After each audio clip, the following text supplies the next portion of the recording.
Hi everyone, this is Mindy Egan for My Favorite Things, and today I'm going to be creating a card using the color wheel and complementary colors. The stamp set that I'm going to be using is called Bookworm Bears. I thought these little guys either reading a book or sitting on books was super adorable and honestly reminded me of my daughter because she always has a book in her hand.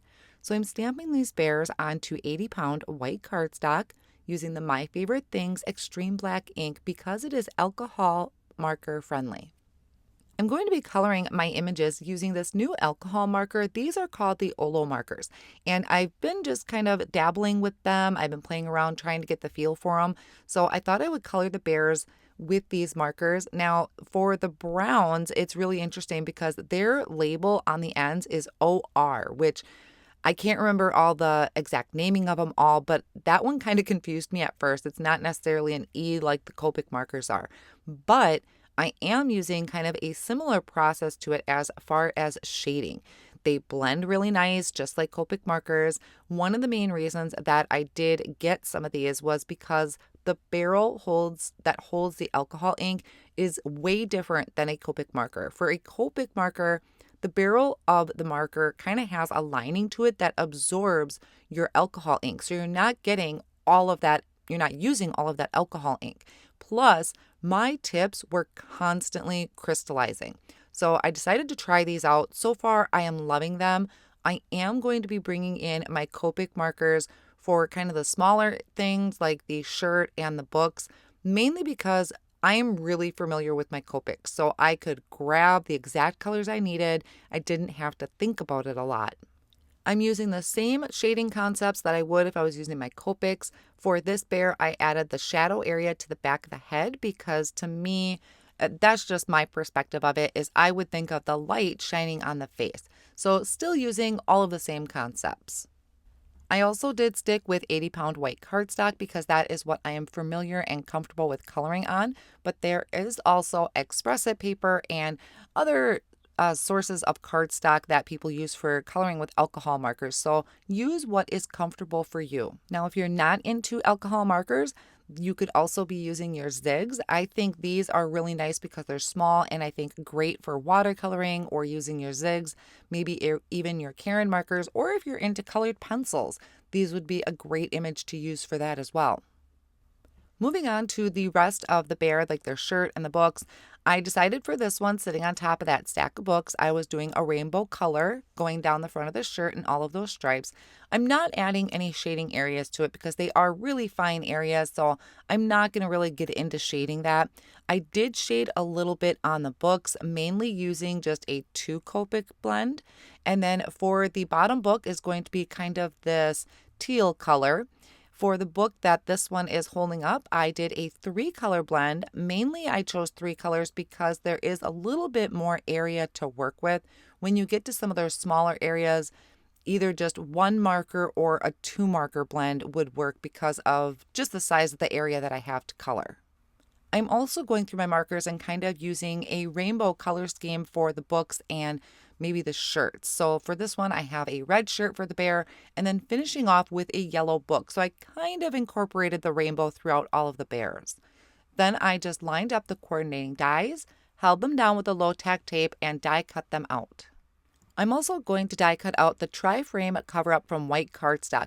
So I set that off on the side because I want to ink blend that. But first, let's take a look at this color wheel. This is how I am going to choose what colors I wanted to ink blend for my background. I'm using the back side here that I'm showing right now of the color wheel. You have that skinny triangle, which is your complementary colors, and the wider triangle is your triad. So that is how I am going to choose my colors. I lined up my main color that I wanted to work with, which is going to be kind of this blue color. And then I looked at the other colors that were in that triangle, and that's what I decided to go with. So I had saved those skinny pieces that die cut out of that tri-frame cover up. This first rectangle, I am using dried marigold distress oxide ink. The second one, I am using squeezed lemonade. And then for my third one, I am using blueprint sketch. Just going really light-handed because I am going to end up stenciling over the top of this. I'm bringing in the frame and also those pieces and kind of lining them up.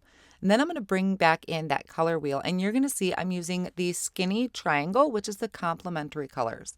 Now, I decided I wanted to add a little bit more interest to this, so I am going to stencil on top of this, but I just wanted to bring that color wheel in and kind of show you how I chose my colors. Keep in mind, you don't have to be true to the color. You can use different shades of each of those, and that brings in even more possibilities. I'm bringing in the brick wall stencil, and I am going to ink blend over it mustard seed so that I have kind of that light color and dark color contrasting and really show the definition of the stencil. Now, I really should have brought out my magnetic station, which I did for my second panel here.